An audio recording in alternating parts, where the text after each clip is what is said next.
عید الاضحیٰ آ رہی ہے نا، یہ عید الاضحیٰ گوشت کے لیے نہیں ہے.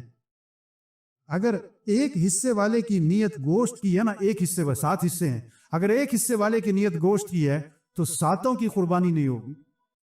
ہاں، یہ نہیں کہ فریج ٹھیک کرا لو گوشت جمع کر رہے ہیں، یہ گوشت کے لیے نہیں ہے بھائی. یہ ایک جذبے کی یاد دہانی آ رہی. ہم کون ہیں؟ ہم اللہ کے بندے ہیں. ہمیں کس کو راضی کرنا ہے؟ ہمیں اللہ کو راضی کرنا ہے. ہمیں اللہ کی مان کے چلنی، ہمیں اللہ کے حکم پر چلنا ہے. جو اللہ کا حکم ہے ہمیں پورا کرنا ہے.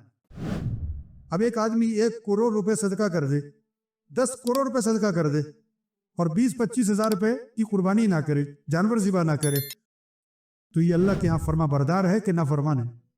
کیوں جی؟ اللہ راضی کے ناراض؟ اللہ کو تیرے کروڑ روپے نہیں چاہیے، 20 کروڑ نہیں چاہیے، اللہ کا حکم پورا کرو. ہم اللہ کے بندے ہیں. خون بہاؤ، عقل پر نہ چلو کہ جی کیا فائدہ جی گوشت جانور ذبح کرنے کا، لوگوں کو پیسے دے دیتے ہیں، لوگوں کی ضرورتیں پوری ہو جائیں گی.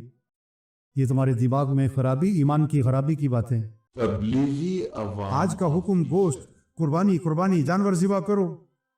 اس جذبے کی یاد دہانی یہ عید الاضحیٰ آ رہی ہے. اس لیے مسئلے کی بات ہے، جانور کو پہلے سے لو، اس کو رکھو، اس کو پالو، اس کو کھلاؤ، اس کو پلاؤ، تاکہ انس ہو جائے، محبت ہو جائے. آپ 1 مہینہ 2 مہینے جانور کو پالو. ہاں، ایک نے نا چوزے کو پالا 6 مہینے چوزے کو، اور وہ مرغا بن گیا. تو اس سے کہا تو مرغی کو ذبح کرنا ہے. انہوں نے کہا میں تمہیں 6 اور لا دیتا ہوں، یہ نہیں ذبح کر. ہاں، انسان محبت ہو جاتی ہے نا. ابھی تو ہمارے ہاں 1 دن پہلے لیتے ہیں، ہر دن ذبح کر دیتے، اور ذبح بھی کہتے ہیں کسائی نو کہ چری پھیر دے. بہت سارے منہ پرے کر لیتے ہیں، میرے کو دیکھا نہیں میرے سے دیکھا نہیں جاتا. نہیں، جانور کو پہلے سے لو، کھلاؤ پلاؤ، انس ہو جائے، محبت ہو جائے، تعلق ہو جائے، اور پھر اپنے ہاتھ سے چوری چلاؤ، اور اس جذبے سے چوری چلاؤ کہ اللہ اگر تو حکم دیتا کہ بیٹے کو ذبح کر تو میں کر دیتا. یہ اس جذبے کی یاد دہانی آ رہی ہے عید الاضحیٰ. ہم مسلمان ہیں، ہم اللہ کے بندے ہیں. ابراہیم علیہ السلام کو اللہ نے بیٹا دیا اور بیٹے کی محبت دل میں رکھی، اور پھر حکم دیا کہ بیٹے کو ذبح کرو. اللہ کا کیا فائدہ بیٹے کو ذبح کرانے سے؟ اللہ ایک پیغام دے رہے ہیں، ایک سبق دیا جا رہا ہے عید الاضحیٰ کے ذریعے. اب حکم پورا کریں تو بیٹے کی جان جائے، اور بیٹے کی جان بچائیں تو اللہ کا حکم ٹوٹے. تو قیامت تک کے انسانوں کو سبق دے دیا، ہم بیٹا قربان کر سکتے ہیں، حکم قربان نہیں کر سکتے.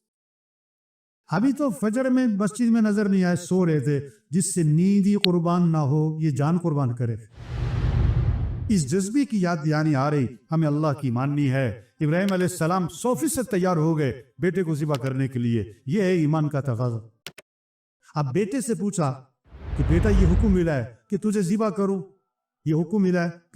کروں، اب بیٹا بھی کس کا ہے؟ ابراہیم علیہ السلام کا. اور تربیت کس کی ہے؟ ہاجرہ علیہ السلام. والد تو چھوڑ کے چلے گئے تھے. اسماعیل علیہ السلام کس کے پاس رہے تھے؟ ماں کے پاس رہے تھے. اس لیے ان کی تربیت ماں نے کی. اس لیے کہتے ہیں سب سے پہلا مدرسہ کیا ہے؟ گھر، ماں کی گود. سب سے پہلی معلمہ ماں ہے. تربیت گھر سے ہے، ماں کی گود سے ہے. تو بیٹے سے پوچھا بیٹا یہ حکم ملا ہے تجھے ذبح کروں، تیری کیا رائے ہے؟ اس لیے نہیں پوچھا تھا اگر مان گیا تو کروں گا، نہیں مانا تو اللہ سے کہہ دو وہ ماندہ نہیں ہوگا. نہیں، مان گیا تو آسانی سے، نہ مانا تو زبردستی کرنا تو ہے، حکم ہے. تو بیٹے کا جواب سنو، یہ ہے ایمان والے کا جواب.